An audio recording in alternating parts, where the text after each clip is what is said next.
All right. Look, I did the thing with the two things. I had to set it before we started talking. Otherwise, no, no, sir, no way, no how. Oh my gosh, that's so cool. Thank you for figuring that out. Yes. Then Murphy, we did it. Thanks for staying with us while we tried to get That's the real accomplishment to just accomplishment. yeah, Yeah. to get the live set up because I've done it a couple times and then you came on to help me with my friend because we were trying to figure it out for a while. And Mhm. but that was really fun because people also joined and then we Yeah. kind of just like had a really nice like hangout on a Friday. Yeah. We Um got to talk to Cinema Sloth for a little while too about their yeah. cats. It was awesome. Yeah. That was interesting too because he joined, but they said he couldn't turn his camera on because Mhm. his follower, I don't know all the tiers Yeah. and levels. I wish there was a document that just said, once you hit this, then you get all these features. Does that It's make also sense? a little inconsistent because you some places say that it's 1,000, and I Mhm. definitely got my live turned on at 800, and so did Screen Time Kota. So like there's this threshold amount of viewers you need to have the camera turned on. However, that being said, if we invited someone to join us to chat right now directly by finding their account, they would be able to chat with us. They just wouldn't be able to turn the camera on, and that was what was happening to Cinema Sloth. Is that he could chat with us, but we couldn't see him. Yeah. Which is stupid. I feel like if I've invited you, what a weird way to throttle stuff. Yeah. Very, very insane. Yeah, someone Our says movies and shit is saying, yeah, 200 is the threshold for audio. it's truly like a video game once you know, hit that Mhm. level. Mhm. I don't know. You're right. Like it changes, it's inconsistent, and I don't know what all the rules are. So I don't even know the benchmarks. I think I didn't even know about the 1,000 followers live thing. I didn't really know much about live. I was just, you know, posting and lurking. I'm kind of curious, like, how long have you been on TikTok? Since January of this year. What? Yeah, That's that's it. wild.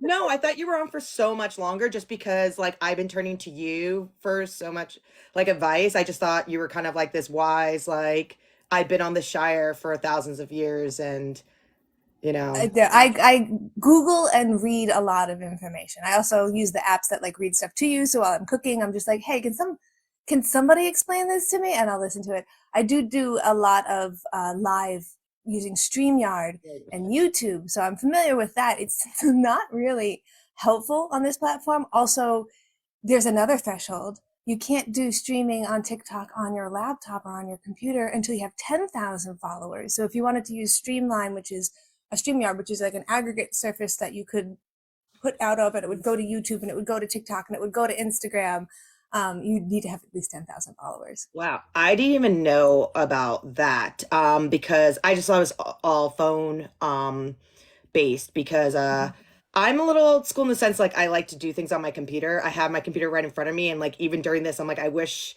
I could have had it set up that way. So it's good to know that that is a possibility down the line, but yeah, I think like mentally sometimes I keep myself from doing more on this app because it's all on my phone. Like I wish I could I don't know, just even like at first it really kept me from like editing videos because I'm so used to like doing it on an application on a computer and like simple stuff I can do I'm used to doing on the phone anyway, but it just, you know, I'm not doing high tech stuff. I'm just like but I still sometimes like oh, like I just want to do it here and then drop and upload the file. But I'm definitely getting a little bit more of the hang of it. I've been on for a while. I've been a lurker. I didn't really think I could start an account because I was just like, I'm too old. Or like Preach to the choir, right? everyone says that too. Like I have so many people say that to me. Like I was like, hey, like I'm on TikTok now. Come like follow me or check out these videos I've been making. And they're like, oh no, sorry. They're like, when you get on Reels, let me know. And I'm like, I don't know how to make my videos work for Reels, but Time limit is too much. The 90 yeah. seconds can go fuck off. Yeah. So it just but yeah, so it kept me for a while, but then once I like slowly like stopped overthinking it and was just like you could just do a little bit at a time and I kind of shifted. I think I told you a little bit that I was like using this account mainly for like writing and creativity and this book I was working on, which I love that like thing. I think there's this great intersection especially with like movies and books and but then I was like, oh wait, like I have all this background and things I could do and I like talking about movies and those are the videos I like to like click on. So I just thought, um, The comment section is popping with yeah. people who are older than us, who are TikTokery. Yes, this is good. Yeah. I will admit that I dropped a line in the beginning of my Quiet on the Set video that explained that I am a bit too old for those television shows, and I think that people have no idea how old I am. Yeah, I have no idea. I also was gonna think like say, especially after watching your short, which I want to talk about, because now that you have pink hair, I feel like it even makes you look younger in a great way. Like I think it's Yeah, awesome. Like thanks. not you're Yeah, like, yeah, I had like very dark black hair in that movie. yeah. Yeah. At first I was like, wait, is that you? And I was like, yeah, it definitely is, but um, yeah, so I think that adds to the allure and it's Mhm. very smart. And I think it was really cool now. I think I'm an technically in the elder millennial and I just think yeah, there's obviously a trend. They say like millennials don't age the Yeah. same. But I also think like not only in looks but also in the internal like Mhm. I've been waiting my whole life to feel like an adult and I feel like not only I don't feel that way but society's not letting me be an adult and even like with my jobs like You I've can't been own a meaning to home, feel yeah stable, like all those things and yeah I don't know if it necessarily always works to my advantage I think oh yeah someone said yes us Gen Z I mean Gen Gen X X, sorry but just before me, yeah. Yeah, my yes husband is actually Gen X, and I often feel that gaps of like, yeah, young child, early adult. yeah and I think like it's sometimes it's a great advantage that when people assume that you're a lot younger, but sometimes it could be a negative sometimes. Yeah. Like you're not really taken seriously, I notice Mhm. sometimes at work or even when Mhm. I'm trying to negotiate things or jobs, I think sometimes I get written off. Not that I'm like, "Oh man, I need to Mhm. be," but it's like, "Hey, I have experience and I've lived and my the look on my face shouldn't show it all the time I guess I don't know Mhm. Especially as of women in filmmaking. Like, Mhm. I think Real Takes did a video recently about the data of female directors across their ages and across different periods in time as to how far we've been succeeding in diversity. And the Gina Davis Gender Institute does a lot of really good data on this, particularly for female directors. And like, there's this sweet spot where you have to be old enough to be taken seriously, but not so old that like, oh, we just don't want to see old ladies. So like, it really Yeah, does feel like you have like a 10-year window to get it going, but you also have had to have done all this work to hit that 10-year window. And yeah, and to get into our conversation, I we both watched each other's short films because yeah, yeah. both Jess and I are filmmakers and directors and writers. So we both worked on the writing and the directing of the film. How old were you when you first did your first film?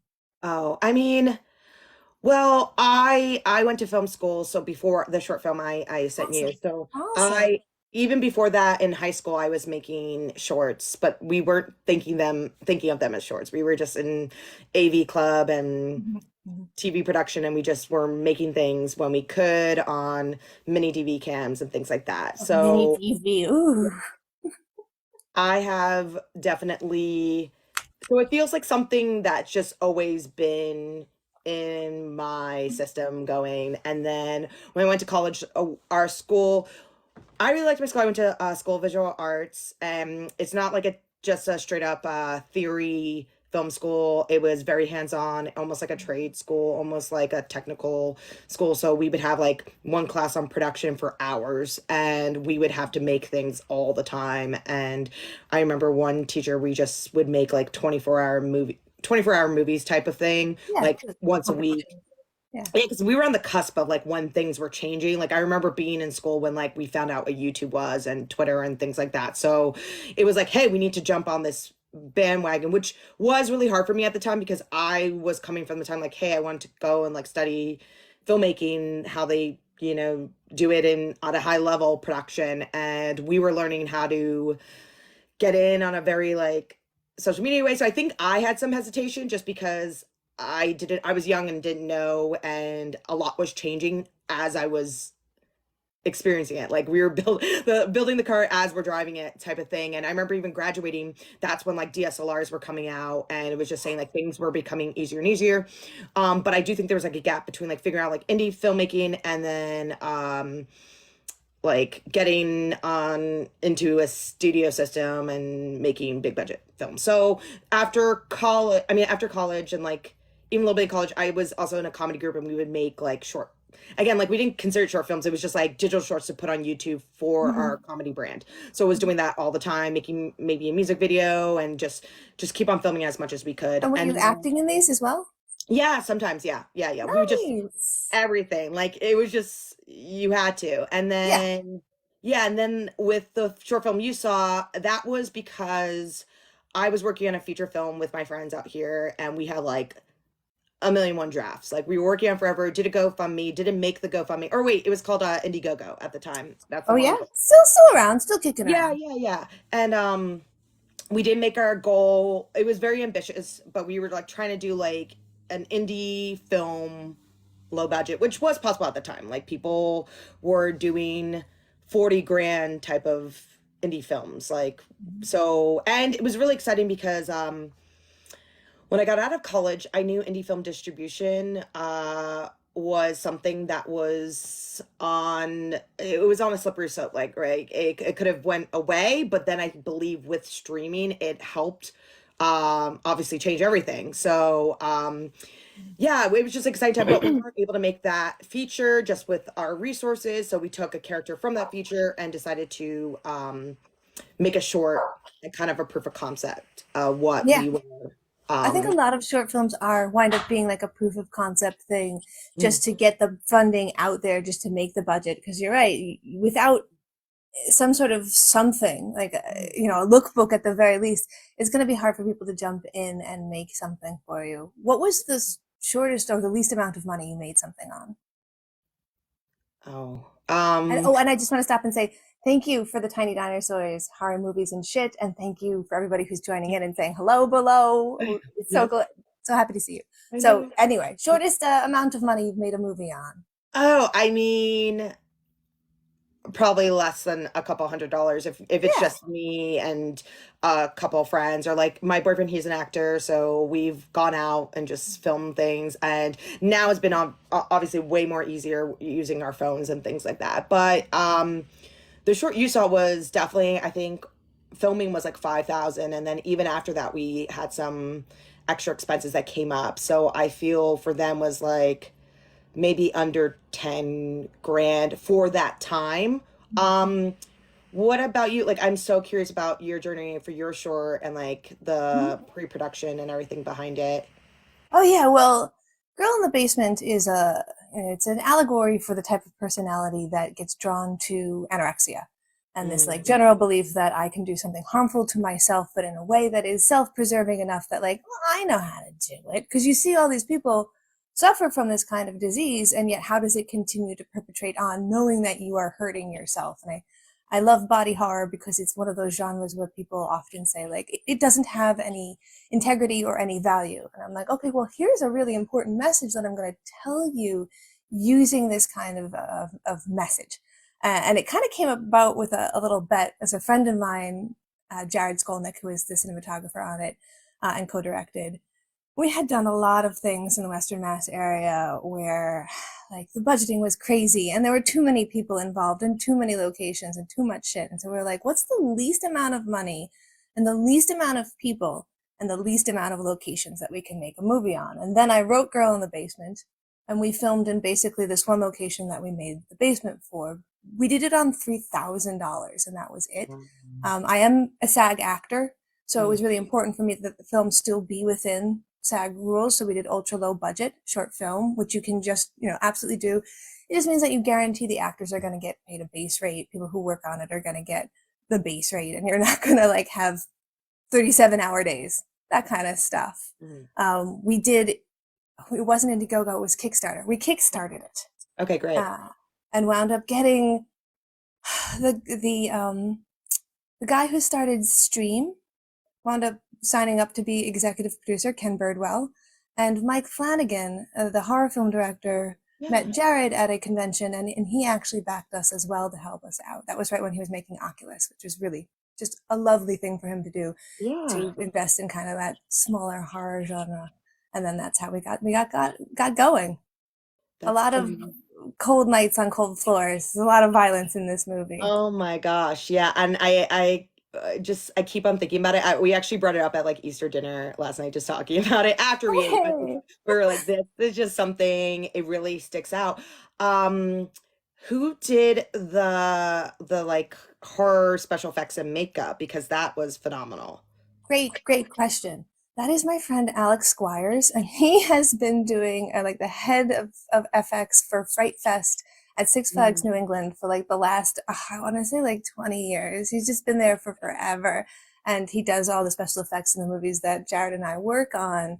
Uh, and and he did that. He also writes a podcast, kind of like a fictional, it's a podcast, but it's a story. So it's not like people talking like we're doing right now, Okay, yeah, yeah. called Starwell Foundation, and it's about a woman who works for a foundation that sets sick children up to meet superheroes, real life superheroes, except they're asking to meet villains now. And so she helps them meet villains. I play one of the villains.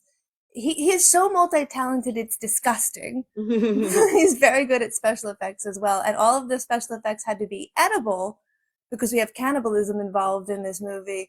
So Yeah. they were made of seaweed alginate. And let me tell you, I can't stress enough how delicious they were. And I kept getting in trouble because we had like only so many tongues. And I'm like in the corner just being like, I just want to nibble off a little bit of it. It's like a delicious gummy. That is so crazy. I love that like tidbit. It would have been a really good something to sell for merch for the film. Like if you enjoy this, we'll be selling kids. You can Seaweed alginate self-made gummy kits. yeah. Yeah, absolutely. Uh, Oh, one of my biggest questions though for your project, mhm.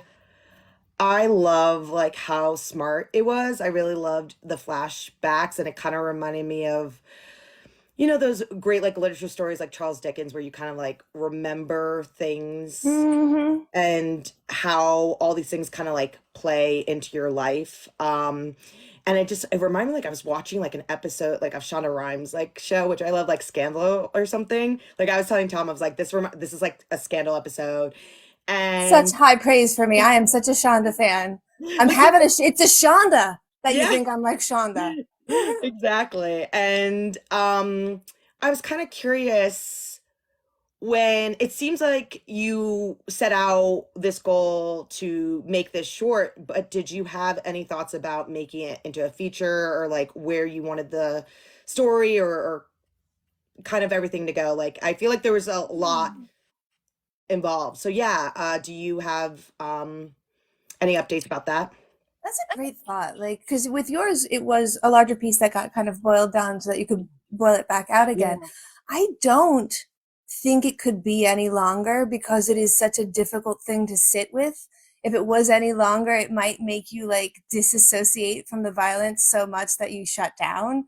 I think 35 is just the juicy. There are some points in my life where I wonder if it could be a little bit shorter, but Mm, longer, I'm not sure without becoming a little bit too much. Uh, totally, totally. yeah. I, did you ever think of like when you made the short, what was kind of like your hopes for the next steps? Was it to make another horror short or to make like a horror feature? Have you made another like feature short? I don't even know actually. These are great questions, right? Yeah. Because you spend so much time shooting for the one thing, then you're done and you're like, Mm. yeah. So I haven't done anything, and it's been a decade. Well, it's been just under a decade, Great. and that is part of why I signed up for Just Scare Me. And you're in the area for Just Scare Me, which is in Burbank and Los Angeles. Mhm. Just Scare Me Collective is a group of people. It's horror themed, so it's always going to be horror movies, horror films. No more than 6 minutes, obviously no less than 1 minute. And there's about 30 people who do every round, and the rounds are every 2 months. So you get 2 months to make a short film. It can't be pre-made. You have to do it in that period of time, and they'll debut it at their next like group showing. If you don't, you owe them $100, and it gets split between the people who did wind up making a movie. And they Mhm. describe this as a gym. It's not a competition, no one wins, but it's a way to keep making you make movies all the time and kind of practice and take risks and do stuff, because I think we get these ideas and they have to be so perfect when they get finalized that you don't make anything. You kind of just collect these ideas waiting for the perfect time to birth them. I Yeah. mean, for you, have you done anything since Terry Fitz? Yeah. Well, with Terry Fitz, we made that, and then the goal was to get into film festivals and kind Oh yeah. of, So obviously, yes, we did that with Girl in the Basement. Yeah, yeah. and so and right in the comments too, like Yeah, I want to know, which I kind of have an interesting take on it now. Again, like yeah, about 10 years ago, and I yeah, it was a point of growing our network and hopefully using that to make something else, and that was the plan, and like collaborate. definitely. Um we went to a film festival that I really loved, was Portland Film Festival. So I got to go to Portland, which I've never been before, and that was such an amazing treat. And we did connect with a few other filmmakers there, some that lived in LA. Um, and we're still in touch with some of them to this day. And from there, we got to make a few other like comedic sketch videos. And expand from there. And then specifically, because I think you reached out after I posted the interview with Alex Proyas, and I was saying that it's just really interesting living anywhere, any big city, and just doing your life, because sometimes we don't get a chance to say, hey, I did this thing, I worked on that, but I don't get to bring it up a lot. And then I had one friend come over and I was like, oh yeah, when we made our short film, and he had no idea, and I showed it to him and he said, oh, there's this new platform that Alex Proyas is doing called Videoverse, submit your films. To be honest, I did not think that mine was the right fit, because mine was like kind of um a fake mockumentary comedy, Yeah, and Alex's work is dark thrillers. They're amazing. I just, and cerebral, and I yeah. just was like, I don't know if this is aligned, but also it was a new platform. Like I didn't know what to expect. So I think there is something really amazing to just try in it and submit it, especially if it's free. Like why not? I don't remember if there was an application fee. If anything, it was really low, and hey, but I said okay, I'll submit, and I was really surprised that they accepted it and contacted me and said, hey, we really liked what you did and we want to discuss more. And Alex was just asking me a bunch of questions about it, and he said, well, I lived in LA and I completely understand the underbelly scene that you showed. It's not all entourage, it's very much like this short. And he was kind of asked me the questions I was asking you, just saying, what else are you doing? Like, what else do you want to do with this? And I was like, oh, like, I'm like, well, yes, there's a lot of things. And he's like, do you want to make it into a series? Do you want to make it into a film? Do you want to do this? And I'm like, yes, to everything. I just don't know I know the how, but it is that missing piece of um getting everyone together. I mean, I gotta say the main thing is hiring everyone to be booked, and Hmm. for the right number. And I think a lot of people though that I'm in contact with, like they'll give you great deals. It sounds like you kind of had that with the people you were working at, like really creative people that just want to work on something good and interesting and for a short amount of time. Like that can happen. I think finding that like cosmos of everything coming together. So unfortunately, we haven't like made more Terry content, but we were playing with the idea of trying to do an animation.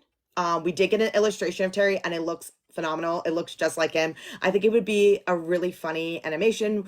The actor Taylor has a really great voice. He doesn't live in LA right now. He lives in Arizona, but like it would just make things easier, especially if we got, I think like one big ticket item advice that we were getting was share this a lot more and try to get like actors and comedians interested that have a following, because if you can like attach them, that might help you raise your funds. And I was thinking animation wise, having someone commit to doing a voice, especially now Hmm. filming at home, recording at home would Everyone's got be, a home studio now. yeah. So that was like a little bit of what I was planning to do.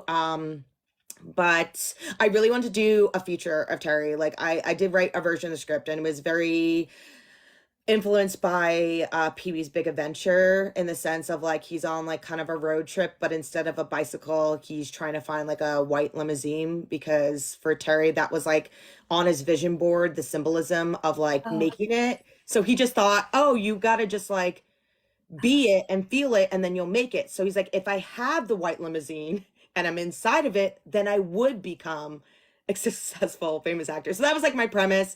And I was like, great, like we'll just shoot it like low budget and have like a little bit of like a Borat element to it of like him interacting with other people mhm. outside of LA and real America. Anyway, so I mean there's been so many things from that and then just personal stuff I work on.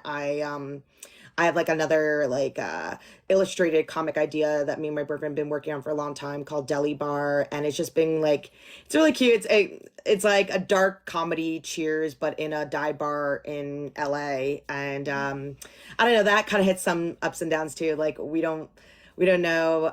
Sometimes we'll get momentum on it, and then sometimes we're like, okay, we got to put a pin on it. And we have so many ideas, and I'm really excited to like get filming again. And I even like run Mhm. into friends out here. We're like, we need to do something, and I think it's just I know it's a weird time too, though. I think you and I were talking about it, just how like I freelance in the industry, and it's been a really interesting Mhm. time. So I feel I'm a little like what's it called? Not like creatively blocked, but more like I don't know, do like going out and just filming something and then I don't know and I don't know right now how I am as a person, what type of festivals I would want to Mhm. go to. I Yeah. guess because it is like even Portland, like I got some like we got passes and everything, but we had to like get our tickets and um what's it called? Like lodging and things like that. Yeah, it's not free. And LA doesn't really have that many Mhm. festivals right now. We do have a few. We do have a few. There's a really big one called like Holly Shorts, and I know that like does very well. And I know, and I actually worked on a film festival that's really awesome. That's another one I forgot. I got to bring Terry there a couple years ago, called LA's Rich and Successful Film Festival, and they're those guys like they put it together. They're really cool, very like inclusive of the indie scene out here. So it does exist, but I don't have like the full strategy right now. But yeah, I was kind of curious what you think about like festivals and what you experienced and everything. Well, yeah, I mean, there are so, I mean, you can go on to, God, I forgot the name of the service that you can put your film on and it'll just shoot it out to all the different festivals and see Mm, that there are tons and tons and tons of festivals. And there are probably some very close to wherever you're located to begin with. I know much earlier in the conversations below, I believe it was Cinema Sloth asked if we had any tips for actors. And I feel like tips for actors, especially given that your Terry Fitz is literally about an actor who has been jamming at it. mm. Like if you watch Jess's video, it's like the anti-tips. Everything that he is doing, don't do that. That's like thrashing in the mouth Yeah. of the monster. Yeah. Um, but Yeah. festivals are a great way to get yourself out there. We Yeah. love movies, that's why we're making movies. So go Yeah. to a festival, even if it seems small and it's nearby, and watch some movies, talk to the directors. There's a festival near me happening in May from the 2nd to the 5th. It's called the East Hampton Film Festival. I'll actually be hosting a panel there on women in horror. I'll be hosting the directors will be out there talking about their movies and I'll be leading the direction. That's a That's great way to awesome. meet us, right? That's Yeah. so cool. Wait, I love that. Have you how do you mind like sharing like how you got connected with them? Like is it because you screened there or like yeah. I did screen Girl in the Basement at the East Hampton Film Festival for horror last year. And I met the head of the film festival, Chris Ferry. And that actually got me a job later on because he was producing and being in a short for another film friend who was from Texas and shooting here. And they had an actress just drop out, just like 10 minutes to shoot, drop out. And I live nearby. Mhm. And they're like, can you come down? Yeah, sure, I'll come down. Yeah. So I've been talking back and forth with Chris, and as soon as he knew he needed somebody to do a horror panel, female identifying director, thought about me. And that's what it is it's really a lot about being in the right place at the right time and Mhm. working with other people and like so you'll do this in mine and I'll do that in yours and then we'll also help Yeah. Josh and that's and you get to see Exactly. some fun movies that way too. Exactly. Yeah, no, I love that. And that was very similar to the one I just mentioned, the LA Rich and Successful. Like I blind submitted, had no idea. And I made my film years ago. So I think like some festivals say like it has to be made within a certain time, but those Mm-hmm. festivals that say that you don't have to, like I would just keep on submitting to this day. Like you never know. And I was able to get in, and then they asked me to come back to help on their programming committee. And I was like, oh my gosh, like now like we're building a community. And yeah, that's the amazing part. And yeah, like all the festivals I went to, like the one in Portland, I still talk to the people I met today. Like literally today, texted both of them. Like we're on a group chats and Mm-hmm. we totally get it. So I love that. I did want to say with Cinema Sloth, like his question about advice for actors, it's such a great question, and it's something like I have to admit I still am learning too. Like just because I've lived in these big cities and I'm like you know, kind of a part of working in the industry. I'm so confused. And my boyfriend's an actor. He's not SAG, but he's been trying to get SAG. Mm-hmm. And we're like still learning. And the positive is that there's not just one way, right? And I think right now the energy I'm really excited about too is that because we have social media, if I were to start, and a lot of people say this advice, but I think posting on social media is such a positive thing to do because sometimes you like say you go on backstage and you audition for something and you get the call back and you get to act on it, and this is like something that happens over weeks, and then you make it and then you wait till get at festivals. That can take that's time, and that will help. There's nothing wrong with that, but also in the meantime let people know that you're acting and post things on TikTok. You can make um vertical scenes, which I think I got. I don't know if everybody has this on their phone. It's a newer thing, but I got cinematic mode on Mm-hmm. my iPhone and it looks great. Even without it, it's awesome. And I would suggest just like yeah, even posting on here and letting people know that you're an actor, letting if there's also what's an interesting thing what I'm noticing is if you have a special talent, um for example, like I heard someone like, oh, I roller skate. If you post a roller skating video, and then someone's like, oh, I need a roller skater in my video next week. Like, I didn't even know you did that. Or Mm-hmm. like things I'm noticing like that. Because Special skills. when I Yeah. book somebody to work on something with me, and this is really, really clutch because I have worked with some just like garbage other actors who show up 3 hours late, who don't know the lines, who like, there's so many actors, why did we book this person? I need to know that you're reliable. So if you're posting on social media every day, I know you're dedicated and you're reliable. You can at least post a video a day. You can memorize enough to talk to the camera cogently. Yeah. These are kind of audition points for you.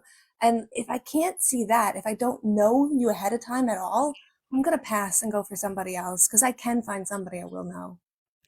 Absolutely. That's a really, really good point. Like the consistency and knowing that they have a brand and they want to protect that brand. So they're going to do Mhm. a good job and they will try to make that connection. And And they can actually roller skate. It's not just on there. I know, which happens a lot, right? People Yeah. put like they can do things when they Well, like can't. Joey said he could speak French in Friends and absolutely could not. I didn't know that story, but yeah, I would just I don't feel like I personally know the secret to it. I would relate more back to you about that There's because no you are secret to it. a It's working fucking actor. lottery. It's a fucking lottery. Just don't But mess it up any more than you can.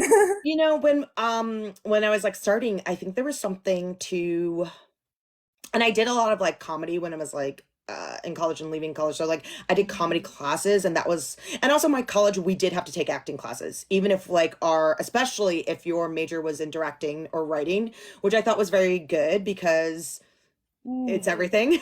Mhm. Performances and you need to know from both points of view to how to talk to an actor, how to experience as an actor, but when I was taking those classes and coming into the scene and even starting with social media, there was this feeling of like, am I being too desperate? Am I posting too much? Am I Mm. being too am I asking too many questions and it's turning people off? And I experienced that. That's a feeling like I felt, and I know like other people have said that to me. And I do think though now being older and seeing the people that are successful are the people that are consistent and relentless and Yeah. have no shame. Because yeah, maybe someone And might get shameless. off, but who cares? Yeah. No, that's honest to God, you're right. I had that same sort of feeling. Like, let me pull this back a little. I don't want to look too desperate. But like, no, you're an actor. I want you to be big.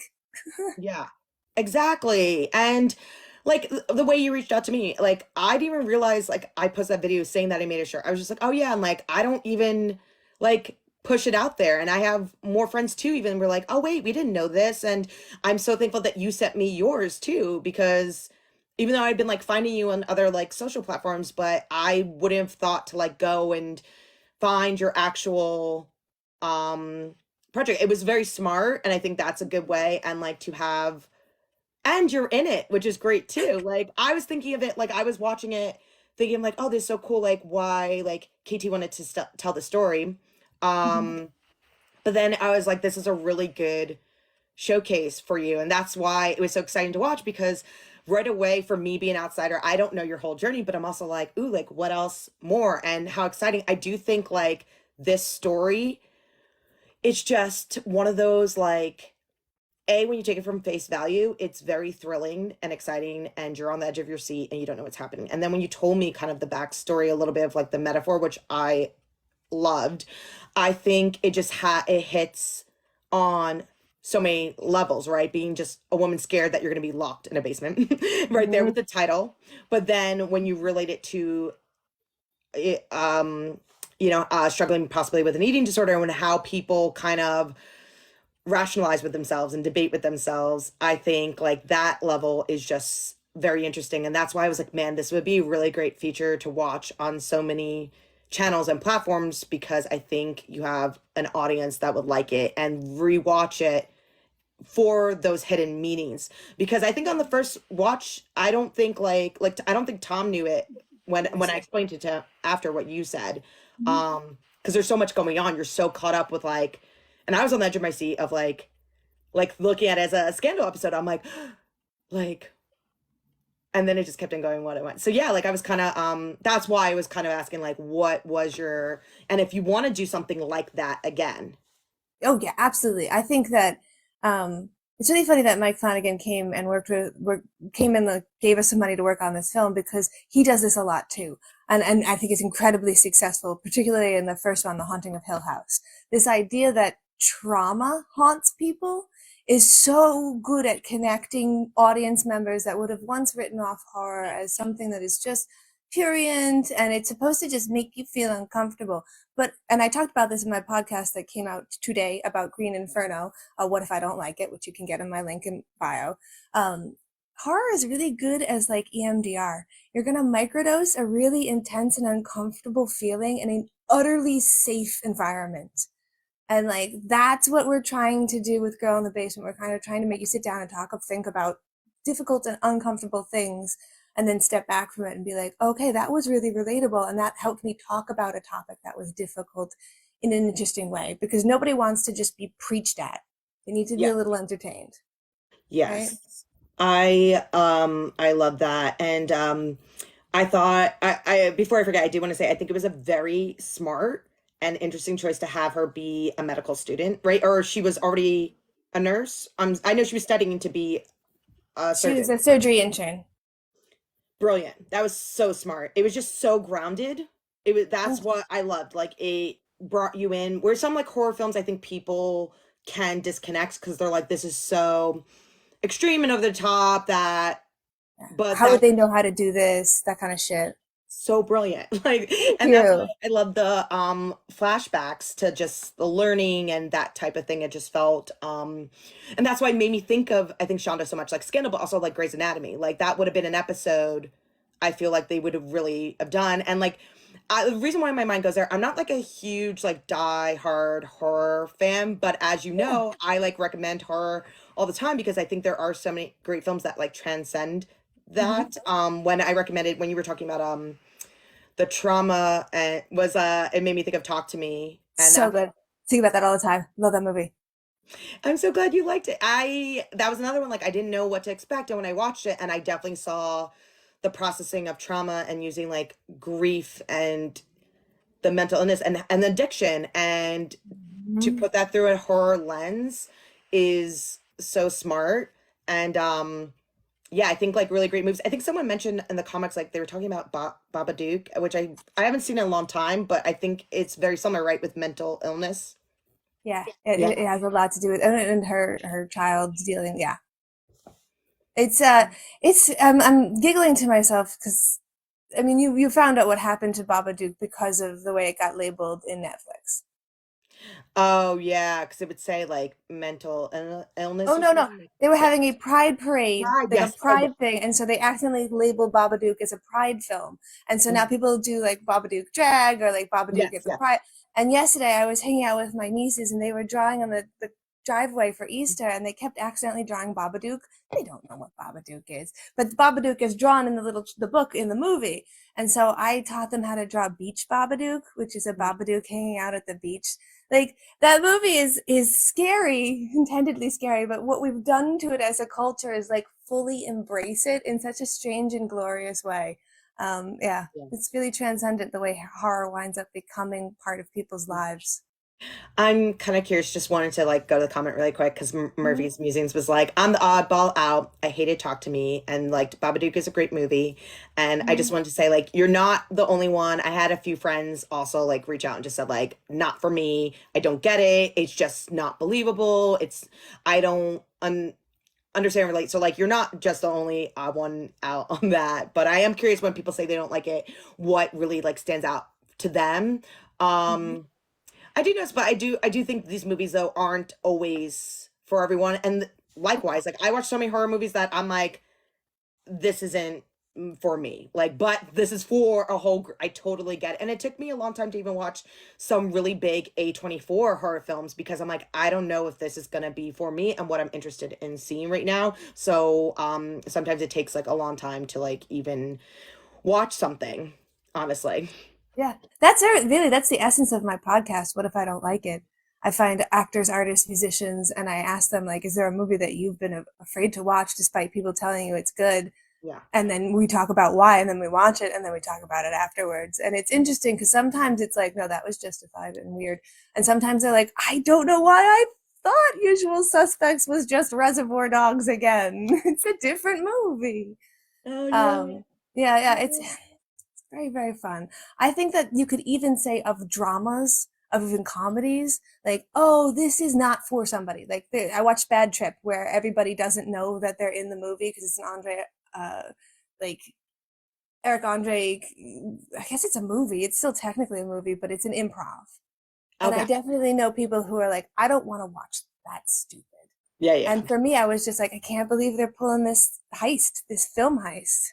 Mm-hmm, mm-hmm. Sometimes it depends, like why, like sometimes you want to watch it because it's like, what is this? And this is Mm-hmm. a crazy ride, and you're almost like, what is the concept of the movie? And it's Mm-hmm. like a car crash, you can't look away type of Oh thing. yeah, yeah. Yeah.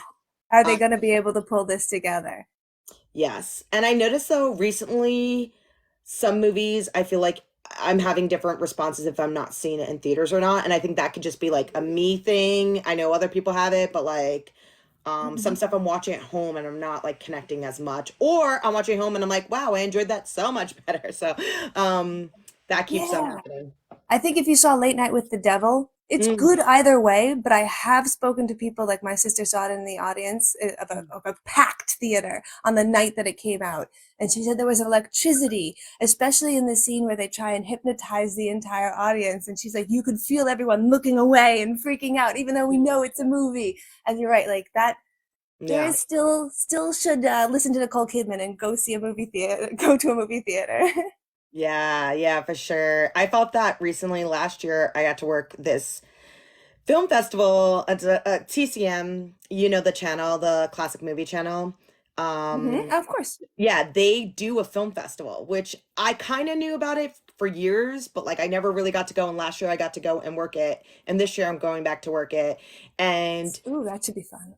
so much fun. They don't it's not in the film festival in the sense like you can submit your films. It's all classic movies, which is still awesome. You know, things that you wouldn't traditionally be able to see all the time because they don't rerun movies Yeah. things, but in New York and LA they do that a lot and other places. But they were screening The Exorcist and that was something I got to see a little bit of it because I was working, so I got to like take a break and go inside for the opening and it was really powerful to see it on in the theaters, and it's a movie I've seen so many times and on TV and things like that, but to see it in a theater, it really, I guess, solidified what it must have been like when people saw it for the first time and without a trailer and had no idea. I was just imagining it, and it looked really good on the screen. I was just so impressed by it, and that situation was really cool too because the director was there, and shortly after he passed away. So it was Oh. one of and he's a director who's just really diverse too with his filmmaking. He did a lot of horror and like Mhm. thrillers, but it wasn't limited to that. William Friedkin. So Yeah. so yeah, like and then I got on a horror kick, I think, from going into the theater watching that, and then like through that like time I just was like, yeah, let me give it a chance a little bit more. But I'm definitely a person that gets affected sometimes, and I will get nightmares and I will get a little scared. But I kind of felt a little bit like that while watching yours too, by the way. I did have to look away. I did have to Well, look away sometimes. that that's the intent. And I think that that is truly like when I talk to people who watch horror movies a lot, and there's always one horror person who's just like the machismo is so much, and they're like, "Eh, I watched a Serbian film and didn't even flinch." And you're like, "Great, you're dead inside and you can't enjoy media. You're a fun person to meet." Because directors don't. I didn't write those scenes for you to be like, "Oh, this is fun and easy." You're supposed to look away. It's gross. Look away. Mhm. That's the emotional response that is supposed to be being elicited. It's like saying you watched Sophie's Choice or Schindler's List and you didn't even cry once. Yeah. Um, if this is too spoilery, I do have like a specific question Yeah, about. so if you're in the comments and you haven't seen Girl in the Yeah. Basement yet and you don't want it spoiled, leave No, now. no, don't. I'll make it. I don't want people to like, I think it's awesome. I think people No, should watch just it and teasing. you give it Yeah. linked. I just with the cannibalism in it, Hmm. I was looking at it from the beginning when it was happening. Was it a necessity to eat flesh because of you need to eat like for nutrients? Is that Hmm. was that I wasn't like 100% sure on that. Is that was that like the intent, or was Yeah. it from okay. So like I think that there's a God, is it 5, 5, and 5? It's like you can go a certain amount of days without food, without water, and then without food. And Mhm. so like and without oxygen, five Yeah. five. Um and so she had to consume something and there's literally nothing else to eat there. So That's what I so she thought. Okay, okay. yeah, and there was a major like contingent on set between me and the other director as to whether or not we ever show our main character Susan eating it until the end because Yeah. there's a like wipe and you're like did she Yeah. Yeah. and he wanted her to be like gnawing on the foot and I had to disagree because the audiences sometimes they just don't get it. I had Mhm. somebody once ask me why the guy at the beginning was my father and I still don't understand that question. so, so you Wait a can lead minute. a horse to any water. I did not pick that up. Wait, He's I'm not. He's not. He's not. okay. Somebody thought the killer at the beginning I was know. I was was like, Susan's father, and I'm just like, how? So like you can't spoon feed your but audience I, everything. it's not out of the question. Like that's why like I know what's so horrifying about your short, honestly, is that things like this can and does happen. And Yeah, it's just like don't anything fantastic in it. yeah, like it is crazy. Like maybe someone heard a story where something like that did happen where a father kidnapped a daughter. So that's why I was like, oh my gosh. Mm. And it's not really, that's why like a part like, and I'm saying this with like all excitement of just like someone who's not like just strictly horror. And I'm like, wow, this would have been like a lifetime like starting in, or like things like that, or like when you watch like the show You, right, which is Hmm. very gory. I love the show You, but that started off on Lifetime, and it makes sense because it's like this I love it. gorgeous It's so stalker, indulgent. and you go from there. It also made me think of with the cannibalism, made me think right away like going to Yellow Jackets, or like the Alive Yes. movie, which also I think they Yes. redid it. It's now Society of Snow. Society of the Snow. Yeah. Which made sense. Like that's why like everything about it was just so realistic in a sense. Like I was just like, yeah, like and this, and I'm like there with you. I'm like, she's friggin' smart. She's a studying surgeon. Like she knows. Like I wouldn't know.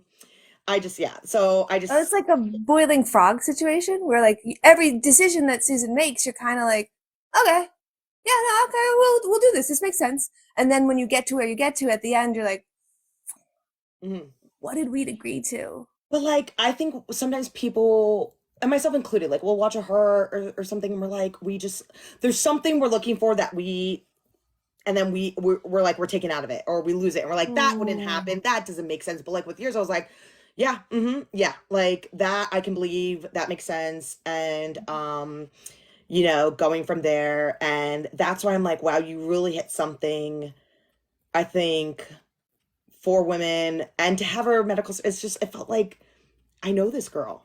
Like, I yeah, know the scenario. And that's yeah. I wanted you to feel like you could be this girl. that's why I'm freaked out. Like, I was like, and I'm not a medical student. I wouldn't know. I would be like, I'm like, I wouldn't make it to 35 minutes. It would have been a short. It would have been like maybe 6 minutes. So our director Jared Yeah. likes to pretend in his mind that the amount of time that actually happens for Mhm. Susan is about 6 hours. That she just does. It's not. Uh, It's multiple days. But he's like, wouldn't it be funny if it was just like 6 hours and she just goes ham right off the bat? I love that there's two different takes on it because it also adds into it makes me think of a friend talking about what it's like being in jail when you don't have clocks around and the time from phone calls to phone calls can feel much longer. Like you could call someone and be like, "Hey, what time is it now?" And they're like, "It's only been 3 hours," and you're like, "It feels like I've been here forever," which I'm sure anyone, if you're in a basement lock, like it's gonna feel like forever. Yeah. It's any second, and especially for a smart person, Mhm. you're gonna be like, this doesn't make sense. I can get out of this. I need to like every second is a wasted second. So And yeah, and that's part of the reason why we did that was because then we wouldn't have to control natural light. So it's oh in a basement. It's in a basement with no, and then all of it is flashbacks, so there doesn't have to be a consistency in the natural light. It's yeah. an inconsistent memory. I feel like have you done a podcast just talking about the logistics of making this? No, actually, I Yeah. haven't. And we did. We like the sink is a false back sink. We built a fully enclosed room. Like we Like were that. every decision we were like, how can we control this so that we can film this? We I know. just did 12 hours of filming and we didn't have to worry about like, oh, it's not day anymore, or we have to worry about chronology of our shoot script. Like Yeah, it's that's kind of way more plug brilliant. and play. It's brilliant. Like you used all these constrictions to your advantage. Why Yeah. not lean into it? It's Yeah. to tangent just a little bit. It's funny that you found mine so scary because yours is about an actor who never makes it. Yeah. And for me, I was like, I know this is comedy. I am laughing little, but also Yeah. so I it's great to have know. that dichotomy. It is, yeah, that's the thing. Like mine isn't like billed as a heart, but it does have, it's very, what you said, thank you so much on the video you posted. I did not expect that. Yeah. But like, I was like, wow, this is a very intelligent take. And that wasn't even our plan. But yes, like obviously the Schadenfreude, Schadenfreude, yeah. yeah, it's that cringe. I feel weird, bad looking, and it Hmm. makes me feel uncomfortable. I get that way when I watch some things and comedies where it's like, oh, like it's cringy.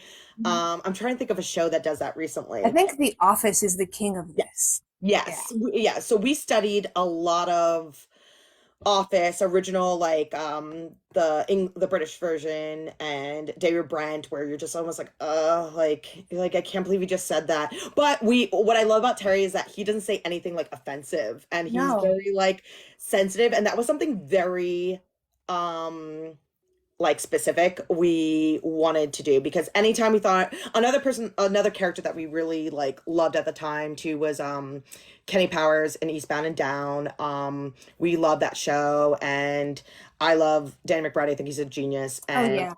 I Yes. think a lot of things Kenny would say would be because, and also like he's like a southern character and Terry is from the south, so we were just like, okay, what would be funnier, just doing something like what would Kenny say, or do we like invert that?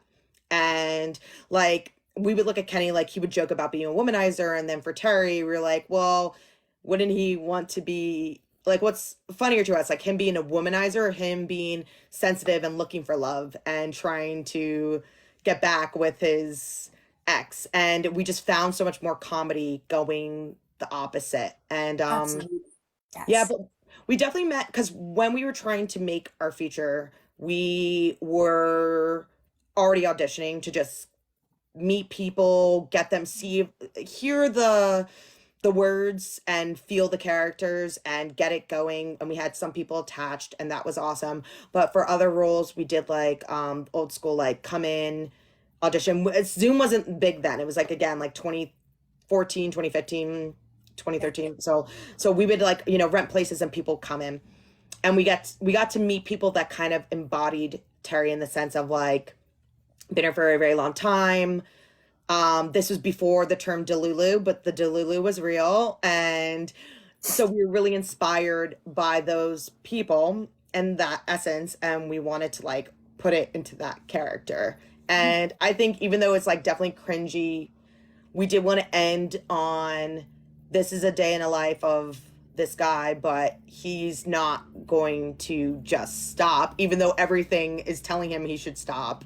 And it's definitely ends on the note of like this is just one day and this will probably be what tomorrow's like and this is what it's going to be like 10 years from now. And that's why I think it'd be really fun to do as a feature of just like where is he now 10 years from now and Hmm. is he still going. I know you mentioned you want to film something Hmm. soon. Yes, I am actively about to film something. Yes. Oh, can you talk about a little I bit? can I can talk about it a little bit. I don't want to spoil it. It is for the Just Scare Me round 23. I have Okay. been accepted officially.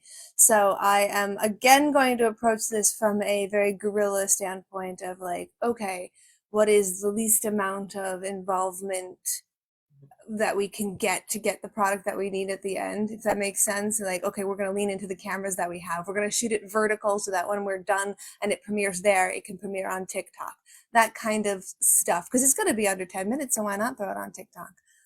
It is going to be my first attempt at comedy horror. Yes, my fave.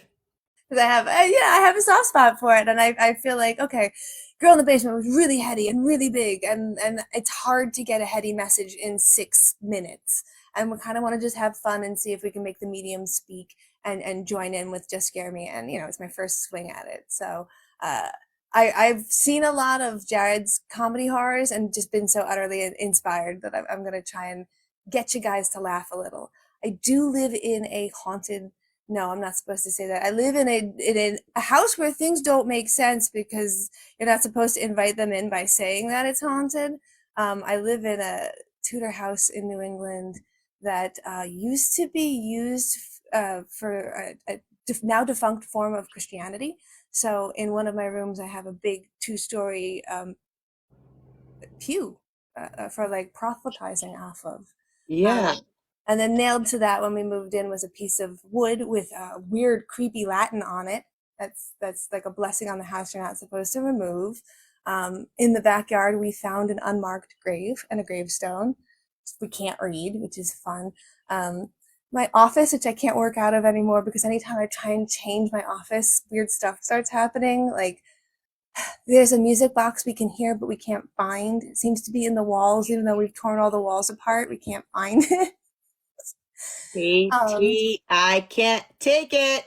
oh my, and I have on tape. I'll send it to you when we're done. Wait, Video what? of you can hear the music box. I Are also you have, like, does this like, it sounds like though you're saying all these things, but you're clearly living there. You're like laughing a little bit. You're like, oh yeah, oh, we know this thing is going on, but we're oh okay. 100%. Oh yeah. So the thing is, if you acknowledge that it's happening, it happens more frequently. So like weird shit, like another one I have. I was painting one of the walls in that office, and you can see there's a little child's handprint that appears in the wet paint. I gotta, sorry to interrupt, a real cinephile, I agree with you. That's exactly what I was gonna say. How is this not a TikTok series? Because that's And yeah, well, yeah.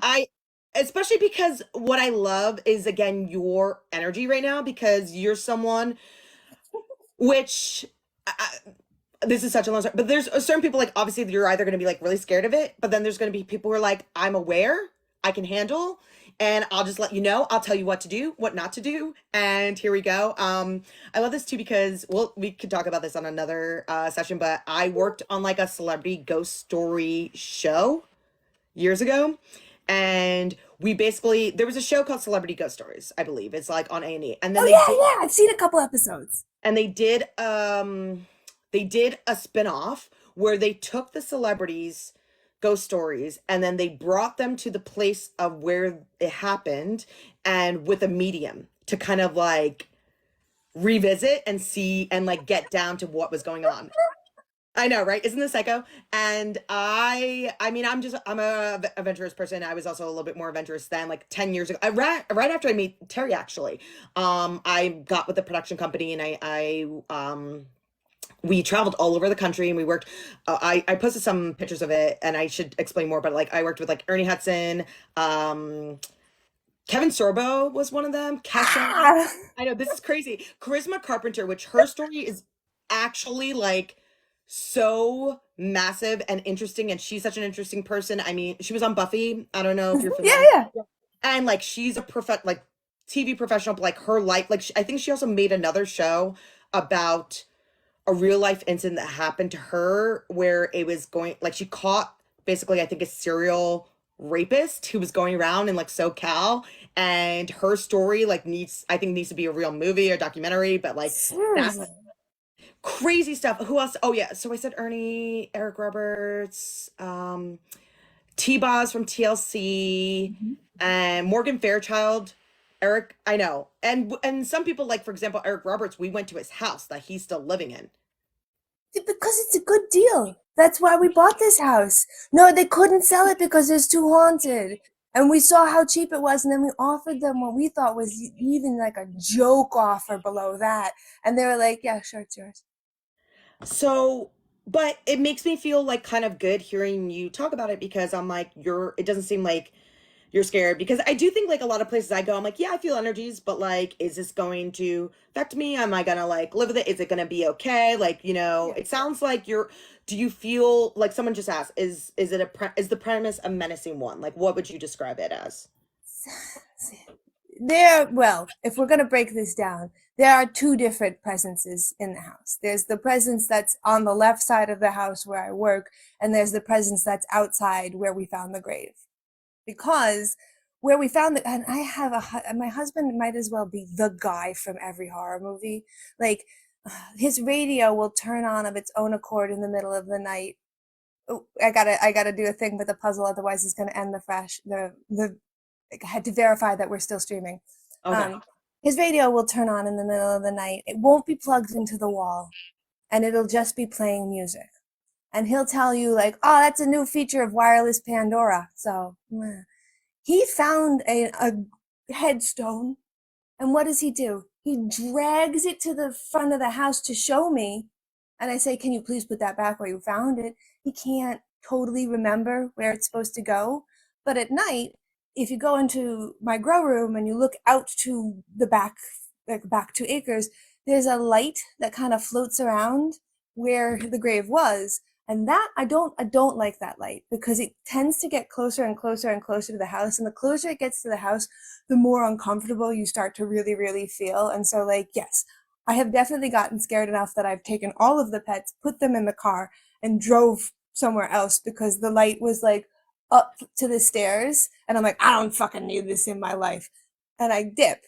And then I come back and it's gone. Or like very recently, it was like 11:30 at night, and I'm talking to a friend of mine. So the lights are not going out. It's just every single clock in the house has decided to start chirping, like it's setting off an alarm, like it's at midnight. They've all reset to midnight, including one upstairs in the attic where I don't know that we have a clock.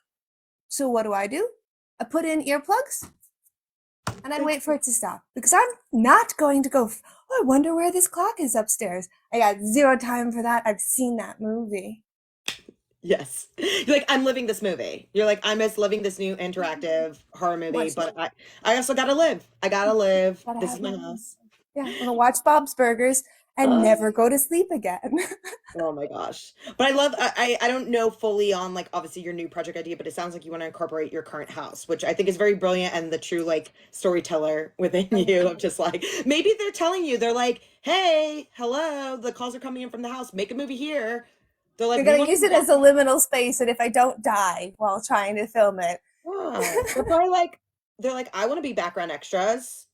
They're like, "Come on, let's do this." Yeah, yeah. So Production value. That's what it yes. is. Yeah, use it. Use it. Why not?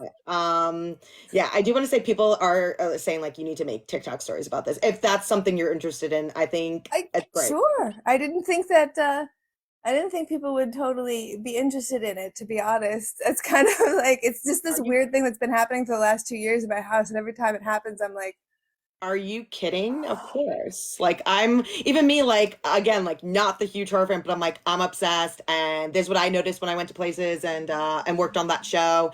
And what's really funny about that show with my background is that I do a lot of producing and for that I never worked on a show like that, but I think there was an element very similar to Late Night with the Devil, which really triggered me too because of just the talk show element, which I was like, TV is a horror is a horror itself.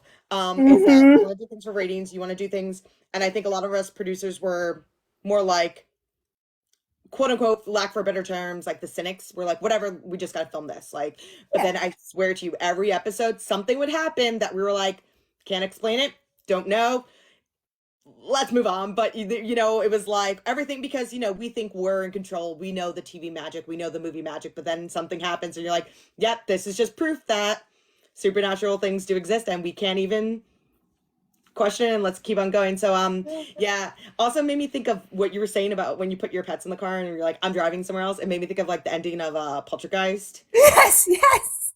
I was We like, which I love that movie too. Like, and yeah. that's another one that just really scary. I live in California, so it just feels like a very California like movie. But I mean, it's also even bigger, like just of like America. I'm from also Long Island. I think we talked a little bit about this Oh yeah, because before. I'm from Queens. Yeah, Yeah. yeah, yeah. A lot of my family still lives in Queens. My parents lived in Queens. I lived in Queens at one point, so like, but I grew up as a child on Long Island, and Long Island itself is very haunted for lots of reasons. And like, Hmm.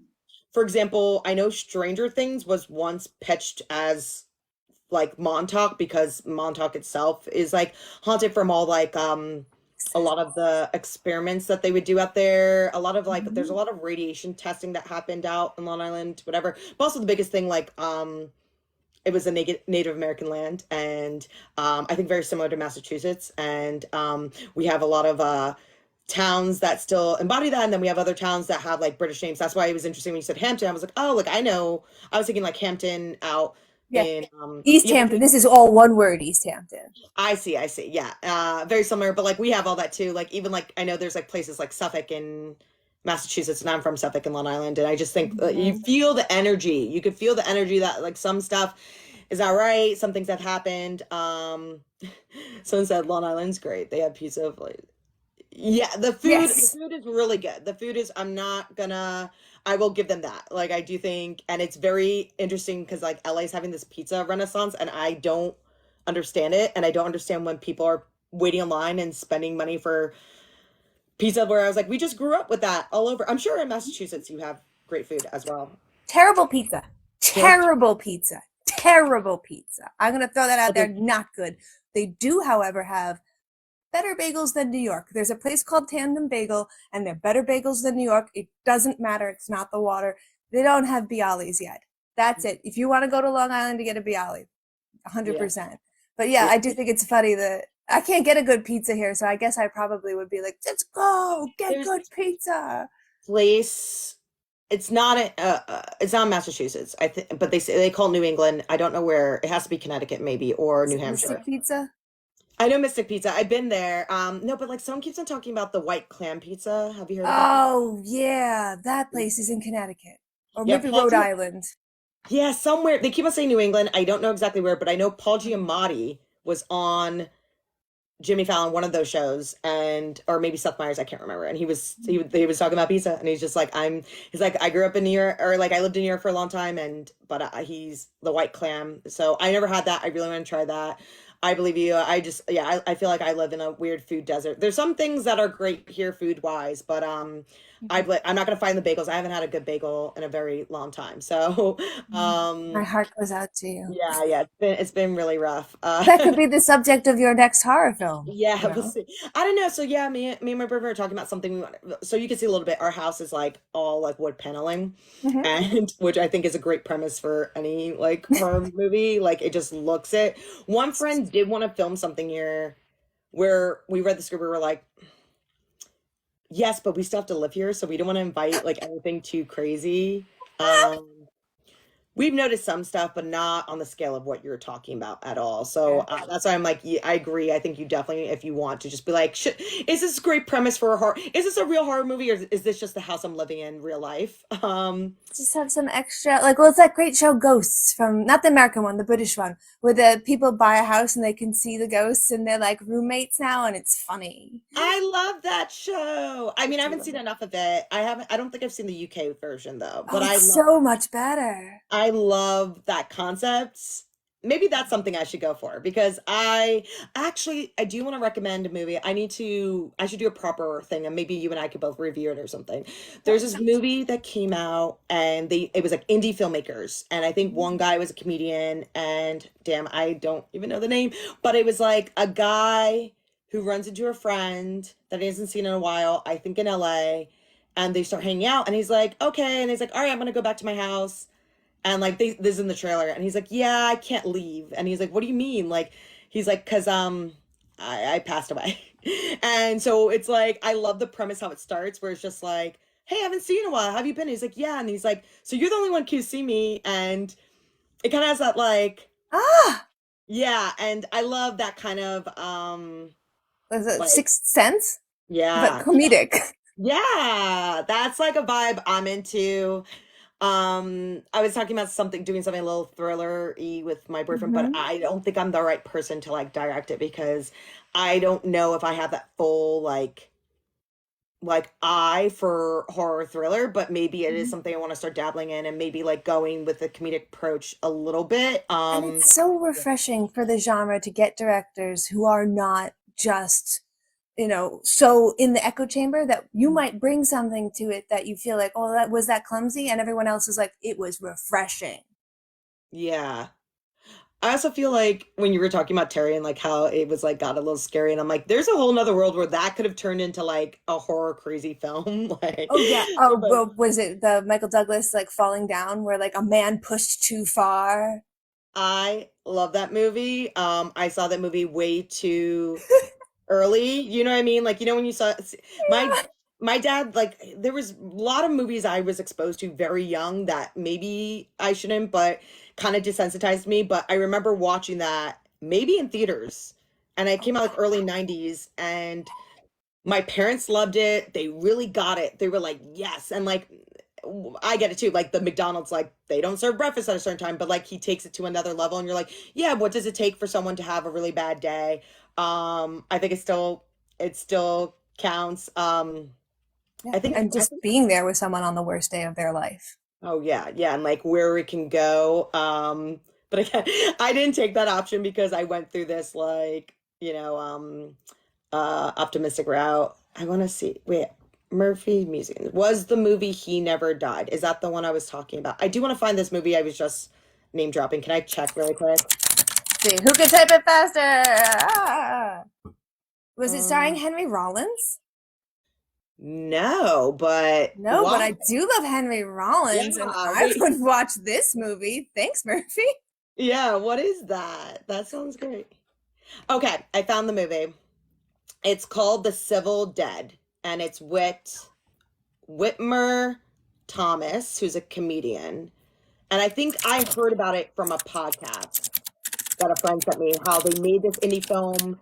And I think their plan was to get it into festivals. I'm not sure if it got into a festival, but they did find distribution, which I think is amazing.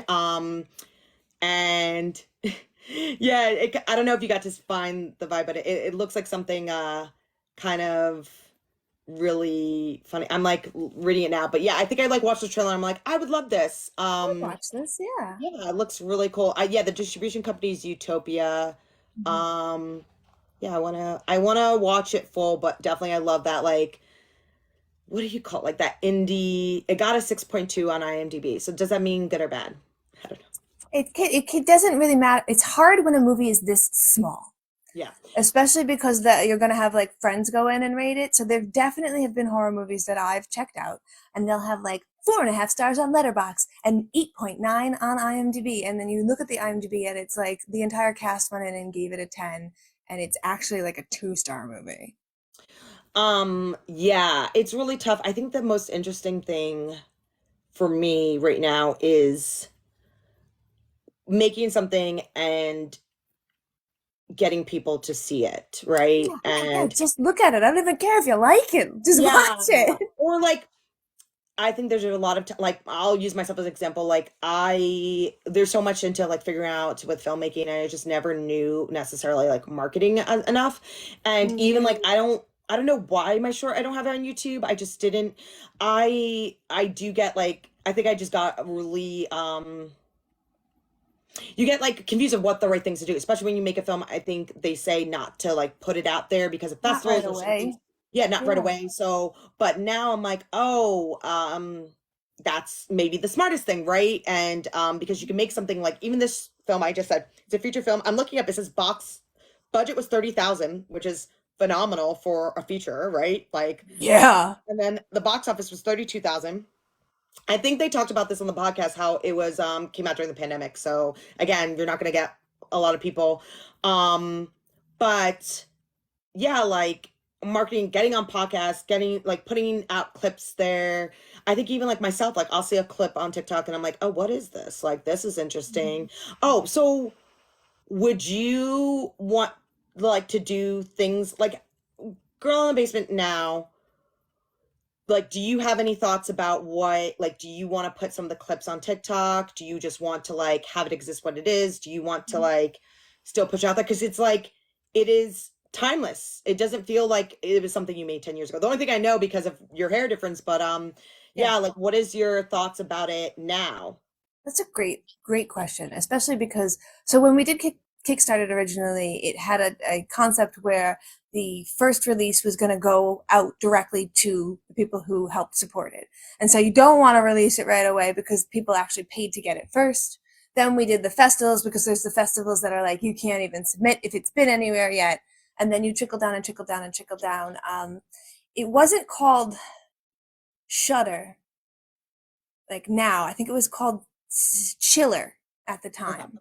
And so we got onto Chiller with it for a little while, and we got onto a couple of different like streaming services that would do it as a little like short whenever they had a 30-minute break. If I could get it as part of an anthology that got distributed, I would 100% do that. It feels like it could be a Black Mirror episode, so something like larger that was a series that was featuring independent writers or independent films. I would absolutely do that. It's just at the point where it's been around for long enough that I want people to just Yeah. see it so they see it. So I'm so new to TikTok. I will be putting more and more of it out on TikTok. I'm still in that place where I'm like, I want people to get to meet me and know me before I'm like, watch my stuff. And I should just Sure. be pushing because it's part of the biz. I should just tell people to see it.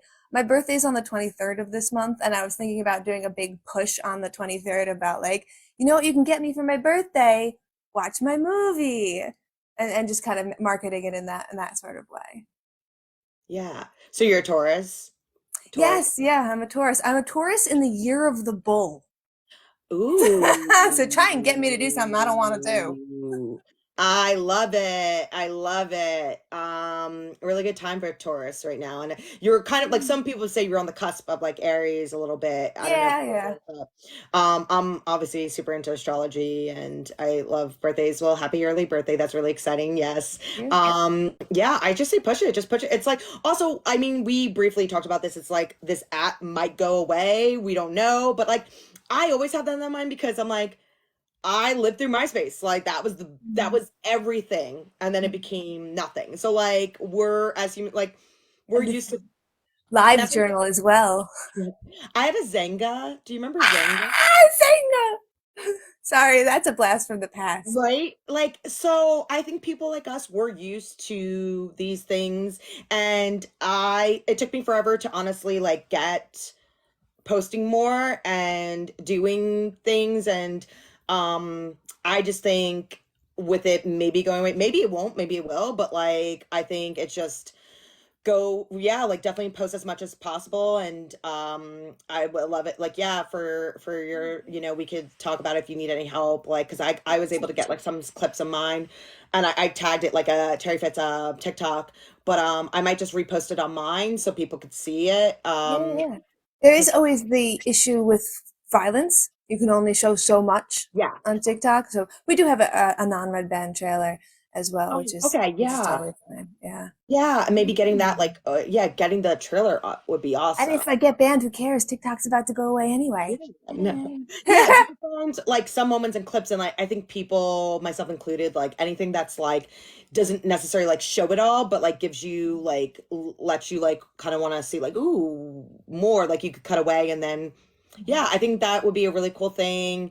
I think a lot of people are getting to know you, like I said, like I feel like I got your vibe like right away and not fully, but I was just like, oh, this is an interesting person, really great takes, very smart, eloquent reviews, and cool look with the pink hair. So I was like, yeah, like I'll follow, I want to see. And then I honestly I knew we because we did a live before you were talking about acting, so that's when I figured that out. And then I Oh, didn't it's know so you. funny. I didn't know that you had directed a film. We had been talking about acting, and then you dropped your clip, and I was like, "What?"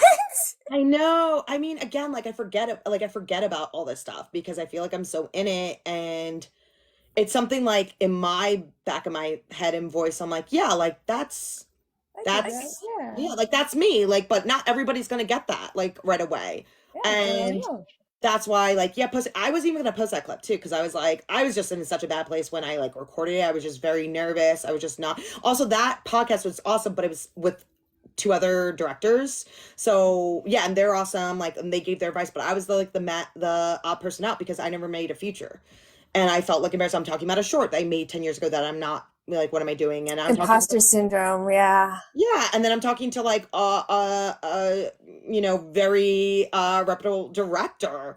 And I was just like, I'm not like ready or I don't know. Yeah, there was a lot going on. So I didn't like even so I had Tom's sister texted me and was like, when did you do this podcast? I was like, oh my gosh, Kitty, I thought I told you. Like, and I didn't. I realized I was like, I didn't. And then she's like, yeah, like, yeah, it's really, but it does remind you, like, oh man, like the people around, like because sometimes I'm like, aren't you sick of me talking about this stuff? But then no, they're like, yeah, like post it and do those things and definitely Let things us I like, support you. yeah, definitely things I've double, what's it called? Like, things I like was like, I don't know, or like, I don't know if I'm gonna post or whatever. And then I'm just so surprised. I'm sure, have you felt that way with posting on TikTok? Yes, absolutely. I mean, there are some things, I think a lot of people talk about this. There are things that you'll spend a lot of time posting and get almost no engagement. And then you'll throw something out there to just be like, I don't know. And I would say the commonality is the more authentic you are being. So when you throw something out there, you're coming off the cuff and it feels genuine and people want that. That's what they're interested in more than anything else. Yeah. And if you do it in a different or strange way, so like if Yeah. you got a little comedy, people love taking their information Yeah. with a little bit of comedy. I mean, look at the Daily Show and Yeah. John Oliver. That's how I learn my information. Yeah. Yes, absolutely. I just want to say Murphy's Musing said, I feel that way about doing reviews. Many times I'm like, who's honestly wants to listen to me? So I Very think true. you're not the only one. Everyone feels that way. I think the most important thing that is what like changed my pivot of posting and going here was doing something that you would like.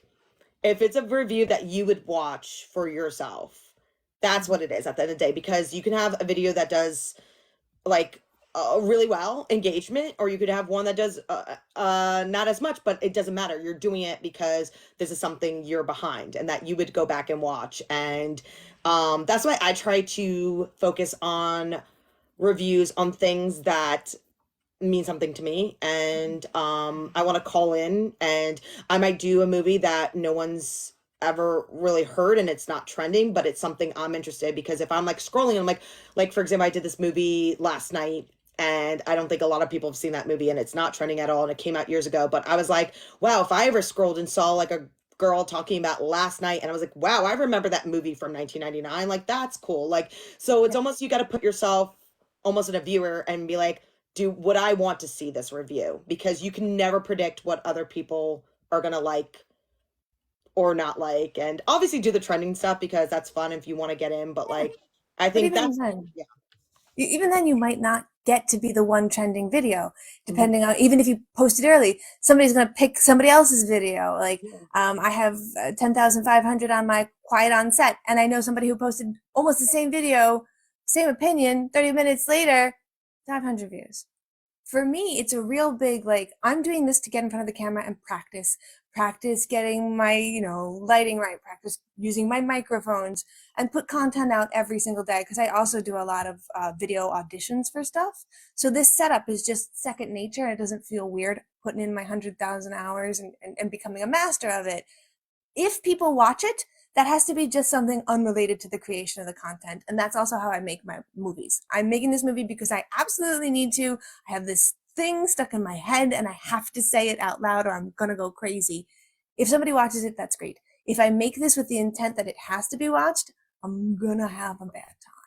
Yeah, same. And also, positive note is if you make something, whether it's a film or a TikTok video, and you don't get the engagement you were expecting on it right away, I think that's why kind of loving it unconditionally and not doing it for, the expectations of the outcome is really great because years later someone might connect with you about it and you never know. And even now I have some videos that like I'm getting views on that I made a long time ago that I just was like, "Oh, Yeah. that didn't I'm surprised." Or same with Terry, like I was getting to festivals years after that. And but for me, like, I never looked at like, oh man, I didn't do what I wanted to do. But like that was something we had to tell right now. We had the best time. We still laugh watching it. Yeah. And so that doesn't feel like a failure for me. That feels like that's part of my repertoire. Can we really quickly just talk about Quiet on Set since you Yeah, sure. Yeah, I think we'll go for at least another 15 minutes, but no longer than 7. We're going to cut this at 7. perfect, perfect. Yeah, I was like 7. I'm like, oh yeah, because we're on different times. Oh, yeah. So in 30 Yeah. minutes. No, perfect, perfect. Um, yes, so Quite on Set, I'm right there with you. I feel like I missed age-wise a lot of these shows. I was aware I did watch Nickelodeon though. Like I did watch some of it when I was younger. I do remember, but like I saw like Pete and Pete. I saw like Hey Dude. I Ah, saw I Are You went to college. Pete and Pete went to the college next to my college, one of the younger Pete's. He hated talking about it, but there he He was, hated all the being Pete. same. It's very interesting. Um My question really quick is when you watched any shows when you were younger, like if you watched those, did you ever say like did you ever want to be like a child actor? Ooh, great question. So, like, what was the exact moment you thought you wanted to do entertainment? I think that I can remember it distinctly, but it didn't translate into me wanting to be a child actor, which is weird. I also grew up as a latchkey kid. So, like, I never viewed myself as a child because I was in charge of keeping myself alive a lot. Um, but it was the 80s and you were allowed to do that with a kid, so it's fine. Um, I watched My Fair Lady with Audrey Hepburn and I was like 6, and she doesn't even sing herself in that movie, and it's not even that great. And I don't even really like musicals. But it was the first musical I ever saw, and I got so swept up in it, and I thought, like, this, this is the thing I want to do with my life. But I saw myself as like an adult Audrey Hepburn doing things, and so and growing up in New York City, I always kind of figured like I'll put in my time, and then I'll be an actor as an adult. And I did do a lot of acting competitions in high school when I was younger, specifically in Shakespeare, because I was like, I'm gonna be an adult actor. So no, never a child actor. What about you? Interesting. No, yeah, that's what I was thought was a little interesting about the documentary when people and even after people were like some videos were saying like, "Oh, I watched those shows and I wanted to be a child." Like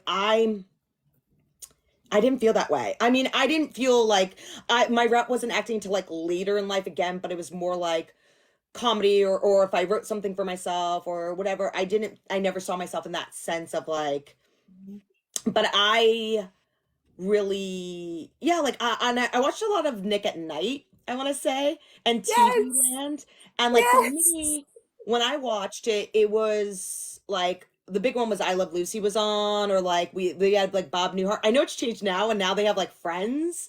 Don't even. I'll Don't walk even. into That's the a sea if whole we list what's on there tonight right yeah. now. But like I watched a lot of yeah, and I remember Bob Newhart. I remember like Dick Van Dyke, like all those shows. I loved watching TV. I loved watching those things. I do want to say, so I watched some of the stuff. I think I'm a little bit older than like being a tween, and then I feel when I was 10, I really got into reading Harry Potter because it was the time and a lot Everybody of people has were. to. Yeah. And then I feel like once I turned like teenager, I just went like a switch happened and I was like wholesome and then I turned into like the craft vibes and I was like I'm going to be emo, edgy. I mean hormones and I didn't want to be like cutesy anymore. Like, I was Yeah. like as a kid, I didn't watch It'll be animated exotic. stuff, which I think that was a disservice to me for a while because I think I love that you brought the latchkey thing too. I think there's a certain and I don't think that term is used for a lot more people who are younger. Like, I don't think Mm, there's no latchkey, but I noticed people who are younger, they got to like experience being a child longer. Whereas, yes. like, you become an adult and, I want to be adult. I want to watch more adult. I hate saying this sounds weird. No, but more like grown up stories. Like, I went to from like Nickelodeon to MTV and then I watched I watched Daria and I watched yeah, like a bunch of those shows and then yeah, and then I started getting to IFC channel and just I wanted more edgier things. And I grew up in the suburbs, but it was near New York City. So like I don't know, I just wanted to like I just didn't want to be like I'm not a kid. Not that I wanted to like grow up too fast, but I just wanted more like You want to be but seen as I a kid.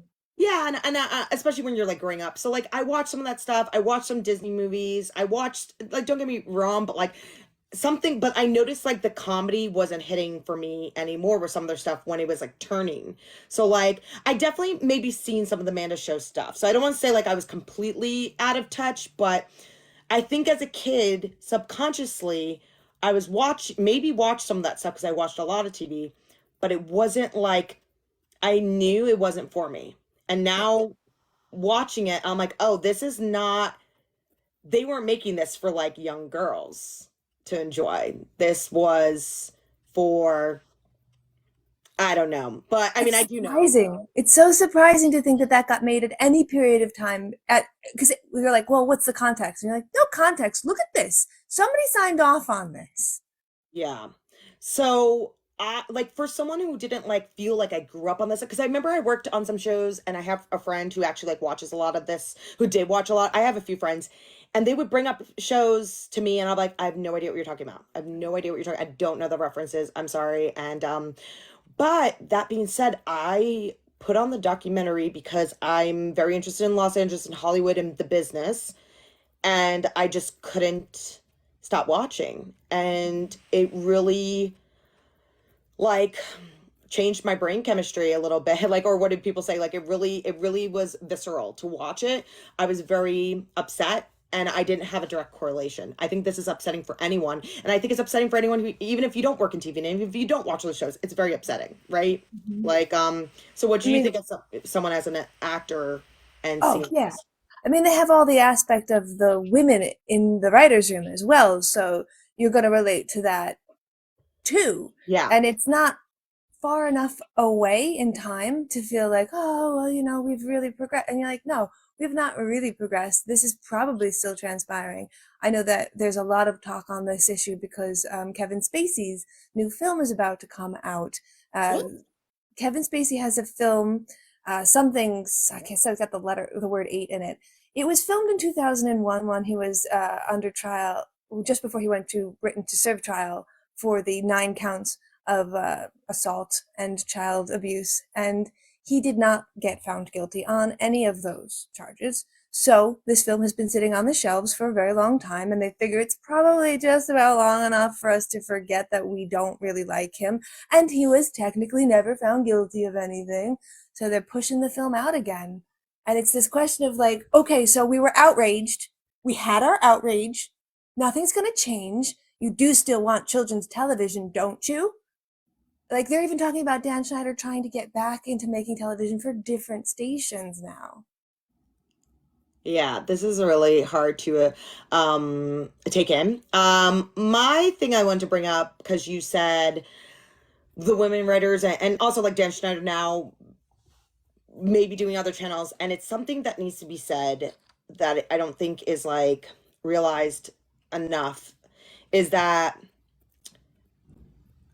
I think what's really sad, they're like, he was the best of this time. He was the one, he was making all this. But I'm like, there weren't opportunities given to a lot of other people or women. You barely could even get a job as a woman, as a writer. So, but imagine if we had like a woman showrunner at that time who was also at the network, who was giving the marketing money, who was giving, I mean, was it really like, of course it's going to be successful if that you're marketing all these things. You're on a network just for children and you're like the only main guy of these shows. So it would have been really cool if they gave a few other showrunners a chance at that time. And now, like, why are we still going back to those things where it's like, you know, Yeah. I did also read that book that Jeanette McCurdy wrote. I'm glad my mom died. Oh yes, yes. So again, I never saw that show. I never knew her name, but I Mhm. love books and reading, and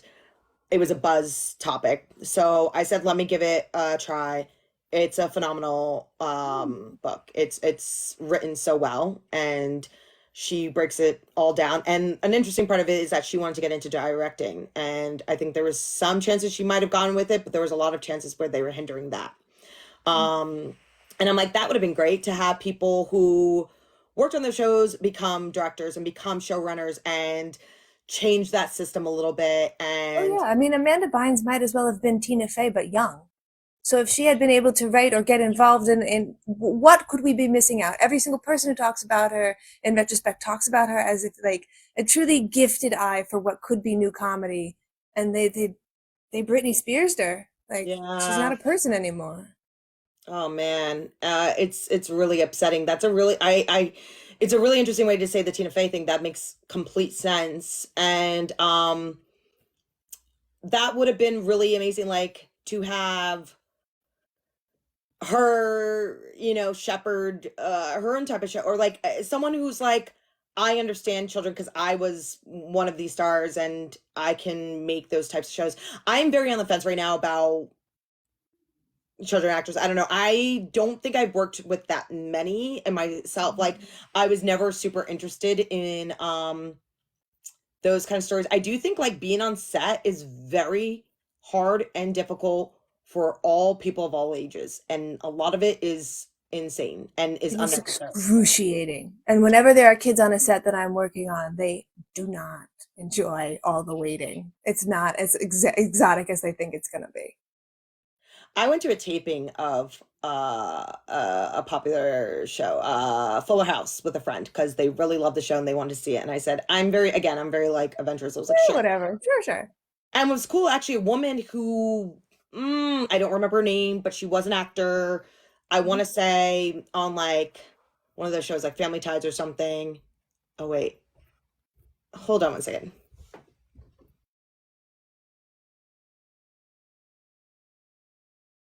Ah, Tom just came home and he was like checking in on me. yeah, yeah, yeah. No worries. So, I forgot though, this woman, I want to say she was on like Growing Pains or Family Ties, one of those shows, and she was directing it. So, I want to say her name maybe was Maureen. So that was really cool. But it was a very long taping process. And I felt bad for the diehard fans who were kind of like shown how, and we weren't allowed to have our phones or anything. So it's not like you have freedom, you can't leave, you can't just like, it's Like a Candy really, Crush. yeah, it's a really intense process, and I feel bad for like the diehard fans watching and also people who are working on it. And I know most jobs are intense, obviously, and crazy, but like this is another level. The hours are just, and obviously you think there's rules in place, but through this documentary, they say that they didn't really take that into consideration. So, yeah, it was just really, really sad. Did you know that a new episode's coming out? I thought it was all contained in the 4 episodes we saw. There's going to be a fifth episode? That's What what I more could thought be too. told? Say one more time. What more could be told?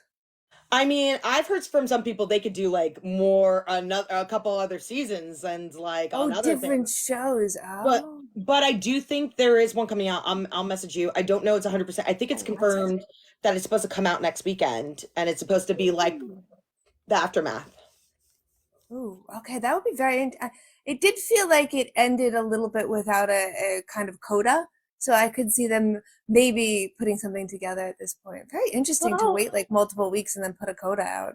I mean, even just learning from this, when you said that he might go on to work for different networks, like this isn't over. Like this isn't. They said that guy named in it who was like the dialogue coach was still going to like horror conventions. Like I don't know. Like this is not something that's just like, oh, remember this crazy time in history and we're shedding a light on it because no one knew.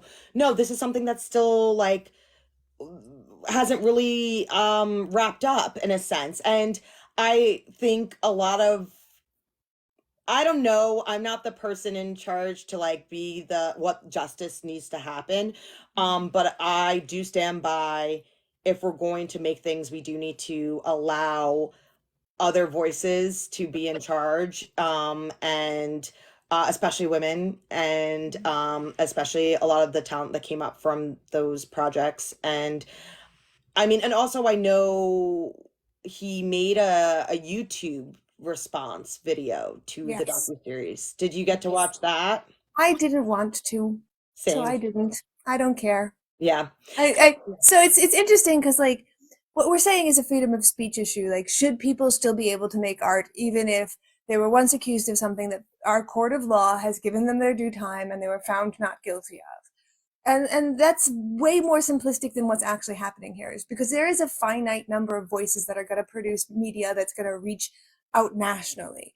And should we be giving these finite number of chances to people who already had the chance and clearly ruined it? Any other industry would not do that. So Yeah. why do we do Yeah. that? And that is a very important thing to like dig into. And then my response to that would be, and what about giving the chances to the people that don't haven't had them, you know? And that's one way we can start right now. And that's one, and I think that's something like, if you get to check out Jeanette's book, like just her going through what she experienced in her life, and her saying to herself, like, maybe I want to be more behind the scenes, and maybe I want to direct, and maybe I want to produce, and maybe I want to like, especially as someone who like experienced it as an actor, and kind of reached her height of it. I think her not being given those chances, that's rough. Like that's insane, because you're like, wow, you have everything. Everybody knows your name. You're really big in the scene and you're still struggling to get a directing role. And Get like you would know, funding for that, it, yeah. it's like, if you can't direct these shows, then who is getting hired to do this? This is insane. Like you have the experience. So I'm you know, if people deserve second chances, I think we have our very similar opinions on that. But but what about the people that are working really hard, that are getting experience, and guess what? They're not being given a chance. So then we know how it works with like when it comes to directing and I want writing. people to get their first chance before we give second chances to people who may have been pederasts. Like that's a pretty simple sentence to stand behind, you know? You can, and somebody said in the comments, Martha Stewart, you can evade your taxes and come back. I'm a little okay with that. But if you literally used your medium to hurt people, should we give you back that medium? No. Yeah. And yeah, and it's really tough, I think, especially for women, people of color who don't get the experience and they don't get the resume, and then the backlash is like, well, why are you getting a chance right now? You're not experienced. And it's like, you weren't being given it. And Yeah. like, and even now, like I just think where we kind of started this from, it's like, what would we have in control of just filming things on our own, and taking our own creative choices, and we're already doing it, and we're already putting out in so many different ways. And I've just heard everything. Like even for me, they're like, "Well, you never made a feature yet, but you never did this yet. You never," and it's like, "Or you never had this type of budget." And there's always these pillars standing in our way. It's even really upsetting too with that documentary. Like one of the women who was a writer, one I think continued on and kept on Mhm. writing, and Mhm. another one didn't. And she hasn't been given the chance, and she's just like, "My career's over because of this." And I'm like, That she had to tank her career to do the lawsuit, and she knew yeah. that that was going to be the choice.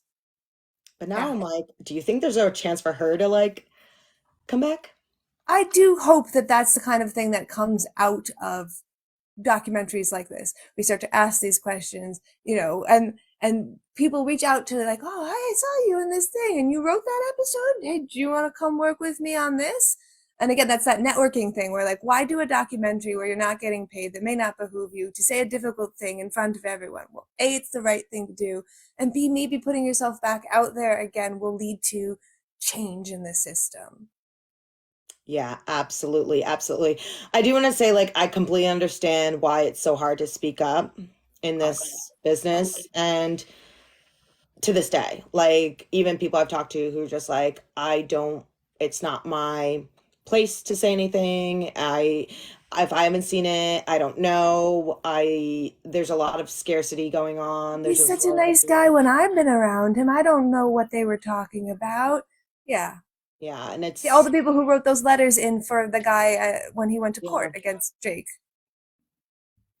it is really tough. I don't, and I'm interested if they do talk more about that, because some people have come out to say, like, I didn't know the extent, I didn't know what was being said, but it just really, and that's another thing too, like, right? Like back then, like, no one thought, wow, we're just living in a really interesting time. Like, no one thought, like, probably this was going to be opened up, right? And no one Yeah. thought, like, Well, like I yeah, have some good friends, but imagine if one of your friends was like, "Hey, Jess, I'm serving trial for pedophilia and assaulting a minor.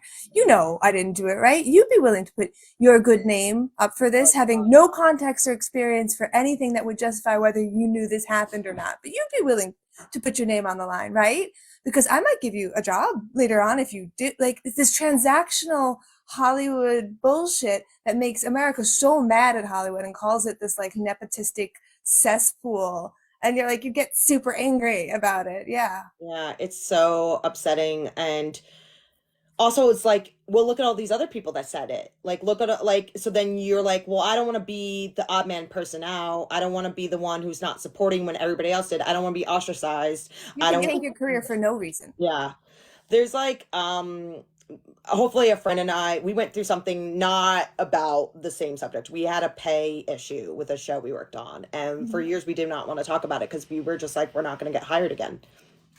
And now we're just like, our industry's already like, so we're like thinking about talking about it. I want to talk about it more, but like, I'm really thankful that a friend that I went through a lot of it with, and but there was things that we were speaking, I was scared to speak up. And if you don't have, like, sometimes another person who's like, I will do this with you, or vice versa, then it's really hard to get those things out there. And I don't know the full context of why everybody wrote this letter, but Oh, you have to do the little puzzle thing now I too. was getting a phone call. Oh, sorry. Oh, you have to do the little puzzle thing. I was getting a phone call. Oh, sorry. Oh, you have to do the little puzzle thing. I was getting Oh, a it's phone call. looping now. Oh, sorry. Oh, you have to do the little puzzle thing. I was getting Oh, wow, it went crazy. I that. will tell people who are still listening to go to Instagram crew stories, and you can see a lot of people who work sets anonymously posting what's going on to them and what's happening and what it's like to work IATSE. What's going on to them, what's happening, and what it's like to work IATSE. What's going on to them, what's happening, and what it's like to work IATSE. What's going on to them, what's Can happening, we stop and what this? it's like to Can we pause? work IATSE. What's going on to them, what's happening. Here, I'm going to disconnect you and invite you back. Okay. Here, I'm going to disconnect you and invite you back. Okay. Here, I'm going to.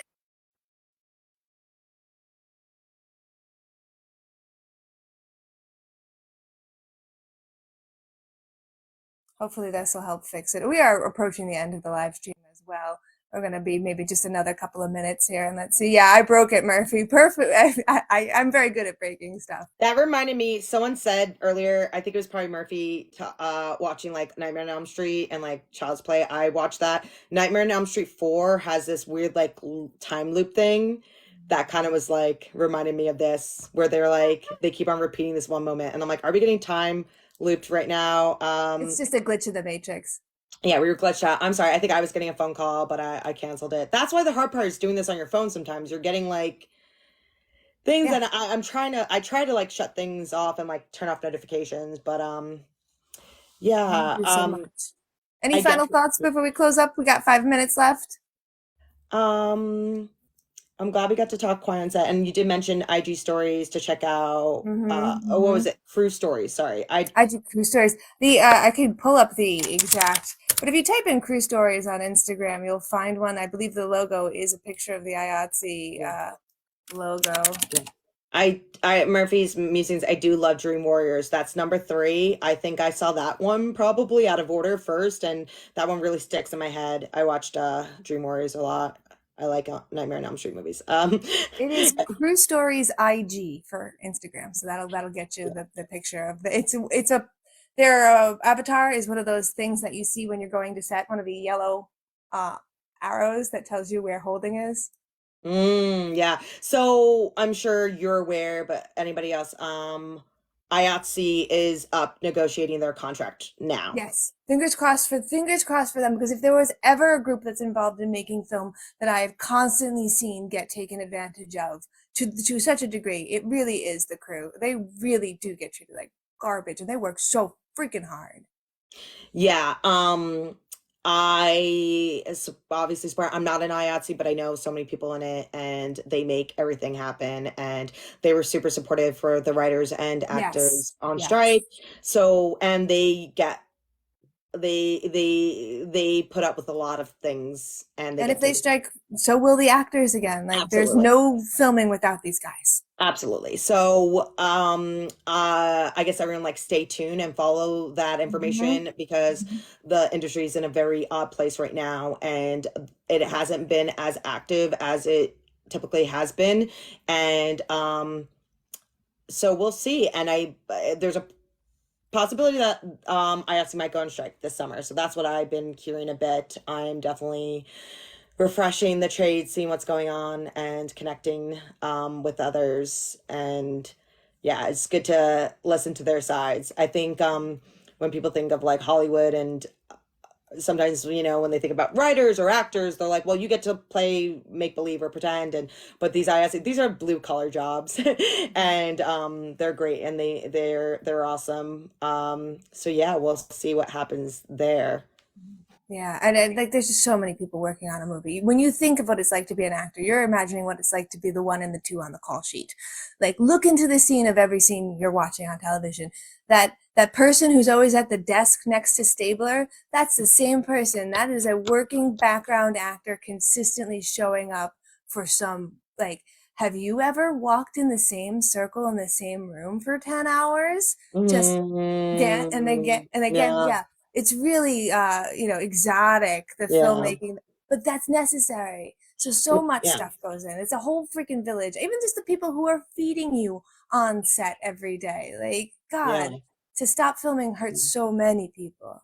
I love that you said Stabler. I love Law and Order. That's We're big be from fans. New York. Law Yeah, and Order yeah, employing that's so the many dream. good workers. That's the dream. And all like everything that Dick Wolf's done is pretty amazing. I mean, yeah, really cool stuff. I also like, it sounds simple, but like, especially with streaming, we don't get to watch the credits as much, but just watch credits on stuff. Like even movies, we try to stay and watch the credits, and you're like, wow, like there's a lot of people behind this. This is, and then you're like different units, and you're just like, it's so surprising. The Um, information, like if you watch Eli Roth's credits, he will cite every film that inspired him for that film. So you'll get a list of other movies to watch if you stay to the end.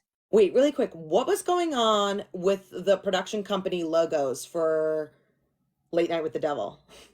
Yes. So the interstitial like bumps, when you're doing a Yeah, show yeah, and yeah. you go to commercial, you have that bump. It's more Oh back no, in the no, day no. than now. Sorry, not that. The opening with all the production idents that like made the movie happen. Oh, Because like I, I saw in theaters, and we started laughing because we're like, yeah, is this like a Tim and Eric sketch? yeah. There were so many production companies, and their logos were so long. It just I do you know what kept I'm talking thinking the about? movie is started. Is this it? Is this Yeah. it? Yeah, you're like, Yeah, is this part of this? But like they have like maybe several production companies and long idents before the movie yeah. even started. It's someone said we laughed in our theaters too. We are like, is this like a Adult Swim thing? It And felt like, also sorry. Yeah, it was just funny. It was weird. I don't know if you noticed that. I did notice that because of TikTok. I kept thinking, if this was a TikTok video, half the people would have stopped watching by now. Yeah. Like, you Yeah. can't waste the beginning of this with so much bullshit logory. But I also thought maybe it was a joke. Like you Yeah. said, yeah, like something from Adult Swim. Yeah, like Too Many Cooks, but with like idents of so many production companies. And like I mean, we don't have to get into it right now because we should wrap Yeah. up, but like I Yeah. just thought it was like the irony of like this was a low budget indie film, but I'm like, but you have all these production companies involved, and literally one is like names like Abu Dhabi Productions or something. So I was like, what is going on here? Takes a lot of people. Yeah, it was a lot of people, which shows it's just like you don't. I think sometimes we think, oh, one production company just makes this whole thing, or like this is an A24 thing, and like, or I think a lot of people, to myself, it's still like, are in awe of like what distribution companies do, and but yeah, it takes so much to put one thing out. Um, someone said, "Hey, friend, how are you?" Doing Yeah. good. We're Oh, just about to wrap up here. Thanks for yeah. joining us. Thanks to everybody who joined in and hung out with us while we talked for these last 2 hours. If you have any additional questions, you can always shoot them at us by sending DMs and all that stuff. Yeah, it was really great chatting with another female director and writer. And as always, both of us are looking forward to the content that we're going to create. And if you're Yes. following us here on this app, you'll see it. If this app does go tank before, as like a dying message, we'll be like, I'm on Clapper now. Yeah. Like your voice recorder thing in your short. Like I just feel like we'll leave like one last voice video. Follow us. I'm locked in a basement and please follow me on Message in a other bottle. platforms. Yes, yes. Please like All and right. subscribe. But yeah, it was great chatting and I'll see you soon. Yeah, and everybody out there, go see our short films. You can see Terry Fitz by going to the video I posted on it has a link in there. I'm Yes. sure it's also on Jess's information. It's a Yes. Vimeo link. You can see Girl in the Basement by going to my link in bio, and it'll be right there at the top as well. And that's on my YouTube. So if you subscribe to my YouTube, you'll be able to find it too. All right. Awesome. All right. All right. We'll see you Thanks so guys. much. See you guys next time. Bye. Bye.